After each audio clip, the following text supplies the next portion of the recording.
25 दिसंबर 2024 aviation history के और एक दर्दनाक हादसा।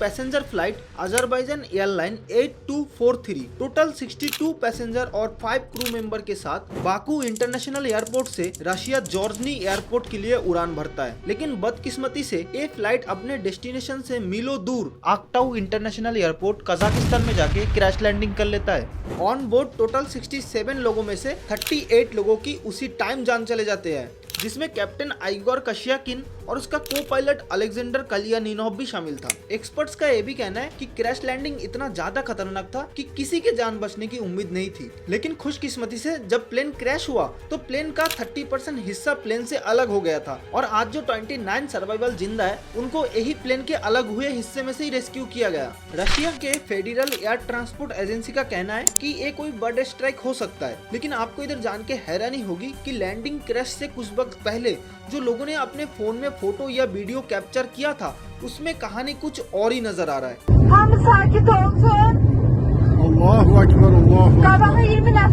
और कुछ सर्वाइवर्स का तो ये भी कहना है कि क्रैश से कुछ वक्त पहले उन्होंने कोई एक बड़ी धमाके की आवाज सुनी है, ऐसा मानो कि कोई शार्पनल से चीज आके प्लेन से टकराया। सर्वाइवर पैसेंजर ने जो फोटेज शेयर किया है उसमें साफ साफ दिखाई दे रहा था कि कैसे एक मैसिव साउंड के बाद प्लेन में होल्स बन गए और काफी जगह से प्लेन के अंदरूनी भाग टूटा हुआ दिखाई दे रहा था। पैसेंजर्स के इमरजेंसी ऑक्सीजन मास्क बाहर आने लगे। इमरजेंसी ऑक्सीजन मास्क तभी बाहर आता है जब कोई ऑन बोर्ड इमरजेंसी क्राइसिस हो। तो ये सारे फुटेज यही जाहिर कर रहा था कि एक बर्ड स्ट्राइक इतना ज्यादा डैमेज नहीं कर सकता है। और ये खाली मेरा कहना नहीं है, कुछ एविएशन एक्सपर्ट्स का भी ये कहना है कि जो प्लेन क्रैश होने के बाद प्लेन की बॉडी से जो इमेज आए हैं जिसमें दिखाई दे रहा था कि कैसे प्लेन की बॉडी में परफोरेटेड होल बन गए, तो ये बर्ड स्ट्राइक कम और ऐसा लगता है कि कोई सरफेस से मिसाइल्स के द्वारा प्लेन्स की बॉडी में हिट किया है।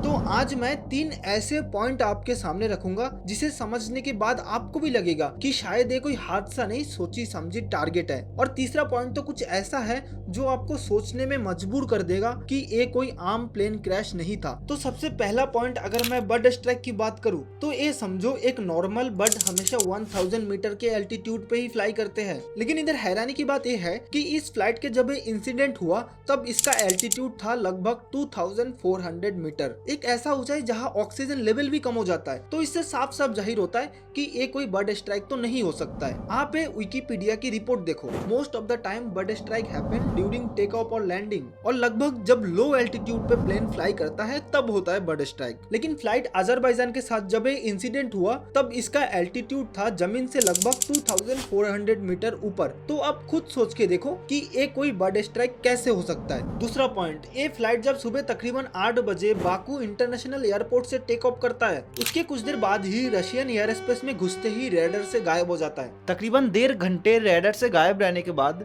ये प्लेन को जब फिर से सिग्नल मिलता है तो ये अपने डेस्टिनेशन से मीलों दूर कजाकिस्तान पहुंच चुका होता है। और सिग्नल मिलते ही पायलट का पहला शब्द था 7700। 7700 एक ऐसा कोड है जो पायलट तब यूज करते हैं जब प्लेन में कोई इमरजेंसी हो। और इस 7700 कोड के साथ पायलट बार बार रिक्वेस्ट करता है कजाकिस्तान के आक्टाउ इंटरनेशनल पे एक इमरजेंसी लैंडिंग के लिए।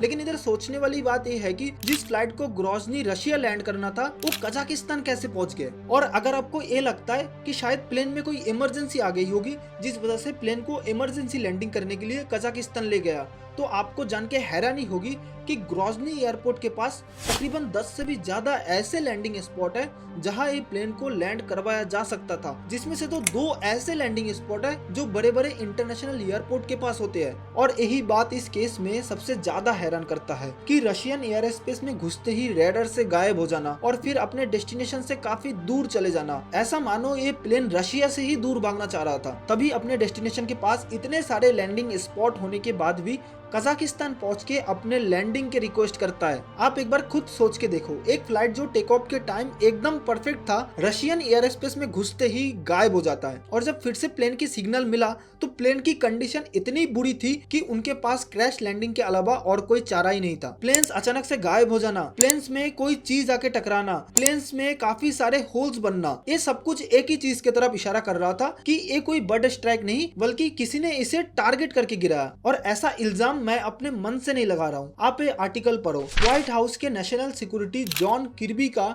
ये कहना है कि रशिया एक क्रैश के सबसे बड़ा जिम्मेदार है। और अजरबैजानी गवर्नमेंट का भी ये कहना है कि इस प्लेन को शायद रशिया के पंसर S-1 मिसाइल से टारगेट करके गिराया गया है। पंसर S-1 एक ऐसा एडवांस मिसाइल है रशिया के पास जो एयर स्ट्राइक को रोकने के लिए बनाया गया है। थर्ड जो सबसे बड़ा पॉइंट वो ये है कि इस प्लेन को GPS जैमिंग और स्पूफिंग का सामना करना। अजरबैजानी एयरलाइंस का ये कहना है कि ये फ्लाइट जब ग्रोजनी के आसपास उड़ रहा था तब स्ट्रॉन्ग GPS जैमिंग इस प्लेन को रडार से गायब कर देता है। अभी एक बात आप ध्यान से समझो, ये GPS जैमिंग और स्पूफिंग हमेशा युद्ध के टाइम प्लेन्स या ड्रोन्स को अपने रास्ते से भटकने के लिए यूज किया जाता है, लेकिन इस GPS जैमिंग और स्पूफिंग पे कोई आम इंसान या फिर आतंकवादी संगठन का हाथ नहीं हो सकता है, क्योंकि इस डिवाइस पे पूरा का पूरा कंट्रोल उस देश की गवर्नमेंट का होता है। तो अभी आप सोचो, प्लेन्स को GPS जैमिंग के द्वारा गायब कर देने के पीछे किसका हाथ था? और यही सेम क्वेश्चन जब रशिया के प्रेसिडेंट व्लादिमीर पुतिन से पूछा गया तो उनका जवाब ये था कि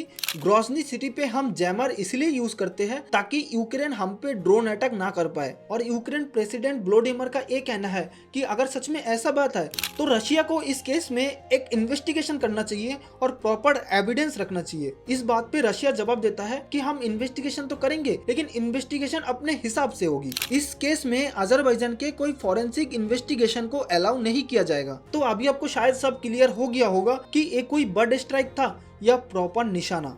हालांकि इस केस में अभी भी इन्वेस्टिगेशन चल रहा है, तो अभी तक जितने सारे ओपिनियन या फिर आर्टिकल मैंने आपके सामने पेश किया है वो बदल भी सकता है। तो आगे अगर कोई अलग रिजल्ट आए तो इस टॉपिक में मैं फिर से वीडियो बनाऊंगा। लेकिन आज के वीडियो में बस इतना ही। आई होप आपको वीडियो पसंद आया होगा। पसंद आया तो मिलते हैं आपसे फिर नेक्स्ट वीडियो में। तब तक के लिए जय हिंद, जय भारत।